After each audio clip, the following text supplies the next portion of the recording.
6 ತಿಂಗಳ ಬಳಿಕ ದರ್ಶನ್ ಪವಿತ್ರ ಗೌಡ ಮುಖಾಮುಖಿಯಾಗಿದ್ದಾರೆ. ಸೆಷನ್ಸ್ ಕೋರ್ಟ್ನಲ್ಲಿ ಇಬ್ಬರು ಎದುರು ಬದುರಾಗಿದ್ದಾರೆ. ಜೈಲು ವಾಸದ ಬಳಿಕ ಬರೋಬ್ಬರಿ 6 ತಿಂಗಳಾದ ಮೇಲೆ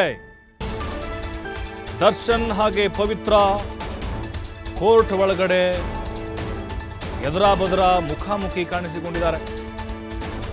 ವಿಚಾರಣೆ ಹಿನ್ನೆಲೆಯಲ್ಲಿ ಎಲ್ಲ ಆರೋಪಿಗಳು ಆಗಮಿಸಿದ್ರು. ಪರಸ್ಪರ ಕುಶಲೋಪರಿಯನ್ನ ವಿಚಾರಿಸಿದ್ದಾರೆ. ನಗು ಮುಖದಲ್ಲಿಯೇ ಇದ್ರು. ಅದರಲ್ಲೂ ದರ್ಶನ್ ಅವ್ರನ್ನ ನೋಡ್ತಾ ಇದ್ದಂತೆ ಪವಿತ್ರ ಗೌಡ ಸ್ವಲ್ಪ ಭಾವುಕರಾದ್ರಂತೆ. ಅದು ಬಿಟ್ರೆ ನಾರ್ಮಲ್ ಆಗಿ, ಯಾಕಂದ್ರೆ 6 ತಿಂಗಳಾಯಿತು. ಪರಪ್ಪನ ಅಗ್ರಹಾರದಲ್ಲಿ ಇದ್ದಾಗಲೂ ಕೂಡ ಅಲ್ಲಿ ಮುಖಾಮುಖಿ ಆಗೋಕ್ಕಾಗಿರಲಿಲ್ಲ, ಮಾತಾಡೋಕ್ಕೆ ಅವಕಾಶ ಇರಲಿಲ್ಲ. ಅದಾದ ಮೇಲೆ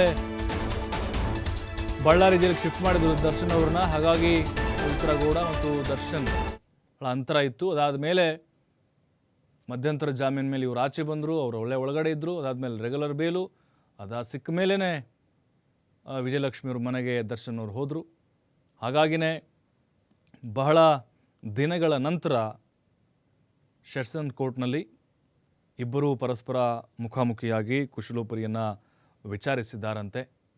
ನಗುಮುಖದಲ್ಲಿಯೇ ಮಾತನಾಡಿದ್ದಾರೆ ಕೋರ್ಟ್ ಹಾಲ್ನಲ್ಲೇ. 17 ಆರೋಪಿಗಳು ಕೂಡ, ಅದರಲ್ಲೂ ಪವಿತ್ರ ಗೌಡ ಮತ್ತು ದರ್ಶನ್ ಮುಖಾಮುಖಿ ಆಗ್ತಾರಾ ಇಲ್ವಾ, ಮುಂದೆ ಏನು, ಸಹಜವಾಗಿ ಕೆಲವೊಂದಿಷ್ಟು ಪ್ರಶ್ನೆಗಳು ಇದ್ವು. ಬಟ್ ಈಗ ಕೋರ್ಟ್ನಲ್ಲಿ ಮುಖಾಮುಖಿ ಆಗಿರೋದು ಆಕಸ್ಮಿಕವಾದಂಥ ಒಂದು ಭೇಟಿ ಅಂತ ಹೇಳ್ಬೋದು. ಅಂದರೆ ಅಲ್ಲಿ ವಿಚಾರಣೆಗೆ ಹಾಜರಾಗಲೇಬೇಕಾಗಿತ್ತು. ಹಾಗಾಗಿ ಆರೋಪಿ ಸ್ಥಾನದಲ್ಲಿದ್ದಾರೆ. ಇಬ್ಬರು ಕೂಡ ಬರಲೇಬೇಕಾಗಿತ್ತು. ಪವಿತ್ರನೂ ಬಂದಿದ್ದರು, ದರ್ಶನ್ ಕೂಡ ಬಂದಿದ್ದರು. ಮತ್ತು